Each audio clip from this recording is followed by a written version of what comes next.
बिस्मिल्लाहिर्रहमानिर्रहीम। अज़ीज़ तलबात अस्सलाम वालेकुम। फॉरएवर एजुकेशन के एजुकेशनल प्लेटफॉर्म पर एक नए लेक्चर के साथ हाज़िर हूँ और आज का हमारा लेक्चर उर्दू जमात दाहम के तफ़हीम इबारात नंबर 3 और 4 के हलशुदा सवालात हैं। बेटा ये तफ़हीम इबारात का सवाल बोर्ड में 10 नंबर का आता है और ये सवाल नंबर 7 पूछा जाता है। इसको हल करने का तरीका ये है कि इबारत को गौर से पढ़ें, इसका मफ़हूम और नफ्स मज़मून ज़हन नशीन करें और फिर हर सवाल का जवाब इबारत के अंदर ही मौजूद होता है। इसलिए इबारत को बार बार पढ़कर सवाल के जवाब आसानी से तलाश किए जा सकते हैं। जवाब जब आपने तहरीर करना है तो जवाब आपका मुख्तसर होना चाहिए। जवाबात इबारत के जुमलों की हूबहू नकल ना हो, बल्कि कुछ ज़रूरी अल्फाज आप चाहें तो इबारत से ले सकते हैं, लेकिन जवाबात अपने अल्फाज में दीजिए। अगर जुमलों में रब्त होना चाहिए। अगर इबारत का अनुमान तजवीज़ करने के लिए कहा गया हो तो इबारत को बार बार मुताला कीजिए। आपके जहन में एक मरकज़ी ख्याल या कोई ख़ास नुक्ता आ जाएगा। इस मरकज़ी ख्याल या ख़ास नुक्ते को किसी जगह लिख लीजिए, बाद में वाज़ेह अनुमान का इंतखाब कीजिए। बेटा जो बच्चे मेरे चैनल पर नए आए हैं, जिन्होंने अभी तक मेरे चैनल को सब्सक्राइब नहीं किया, वो मेरे चैनल को जल्दी से सब्सक्राइब करें, शेयर करें, लाइक करें और बेल आइकन को पुश करना मत भूलें, ताकि हर नई आने वाली वीडियो का फौरी तौर पर नोटिफिकेशन आपको मिल सके और कोई भी ज़रूरी वीडियो आपसे छूट ना पाए। बेटा ये इबारत नंबर 3 है, उसके जवाबात पेश हैं ताकि आप इनको अच्छी तरह ज़हन नशीन कर सकें। उसका पहला सवाल है, आपके ख़्याल में ख़त के ज़रूरी हिस्से या अज्ज़ा क्या हैं? जवाब, ख़त के ज़रूरी अज्ज़ा। मेरे ख़्याल में ख़त के ज़रूरी अज्ज़ा दर्ज झैल हैं: मकाम रवानगी और तारीख़, अलक़ाब व आदाब, मतन, इख्तिताम, ख़त लिखने वाले का नाम व पता और मकतूब अलैह का पता।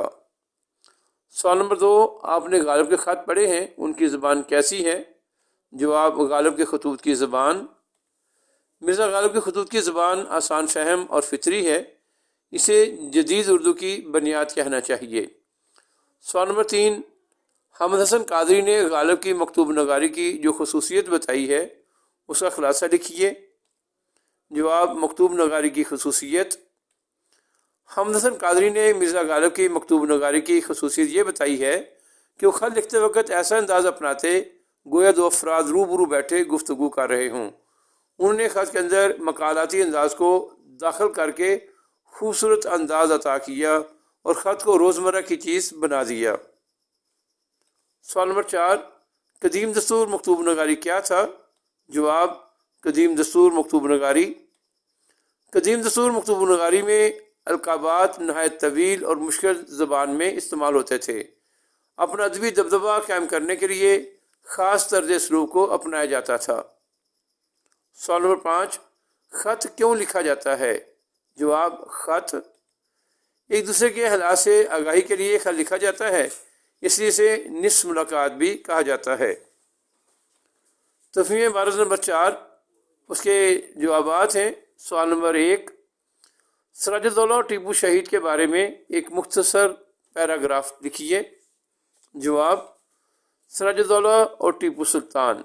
इसकी हेडिंग होगी, सिराजुद्दौला और टीपू सुल्तान शहीद मुसलमानों के कौमी हीरो थे। उन्होंने आज़ादी की खातिर अंग्रेज़ों से मुसलसल जहाद किया। दोनों साहब आज़ादी की खातिर लड़ते लड़ते शहीद हो गए और हमेशा के लिए आज़ादी और हुर्रियत की रोशन मिसाल छोड़ गए। सवाल नंबर 2, 1857 में जंग आज़ादी के अलम बरदारों का क्या नुकसान हुआ? चंद सत्रों में लिखिए। जवाब, आज़ादी के अलम बरदारों। 1857 में जंग आज़ादी के अलम बरदारों का इस कदर नुकसान हुआ जिसका अंदाज़ा लगाना मुश्किल है। इस जंग ने यहाँ की तहजीब व सकाफ़त और तारीख़ को तबाह करके रख दिया।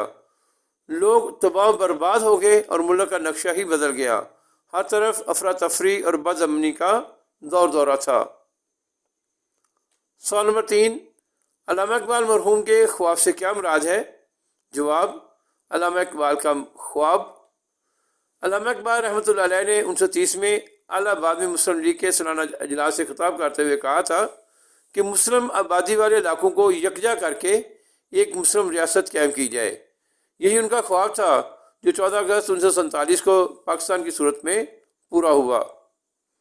سوال نمبر 4، سرد جنگ سے کیا مراد ہے؟ جواب، سرد جنگ اس کی ہیڈنگ ہوگی۔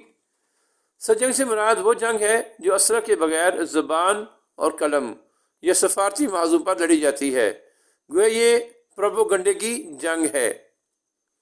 سوال نمبر 5، تہذیب و ثقافت سے آپ کیا مراد لیتے ہیں؟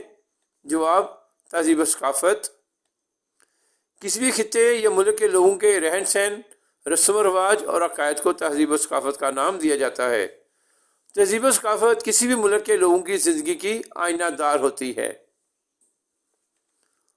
امید ہے بیٹا آپ میرے اس لیکچر سے مستفید ہوں گے۔ ایک نئے لیکچر کے ساتھ جلد حاضر ہوں گا۔ تب تک آپ اس لیکچر کو خود بھی سنیں، یاد کریں اور اپنے احباب میں شیئر کریں تاکہ زیادہ سے زیادہ طلباء اس سے مستفید ہو سکیں۔ تب تک کے لیے اجازت۔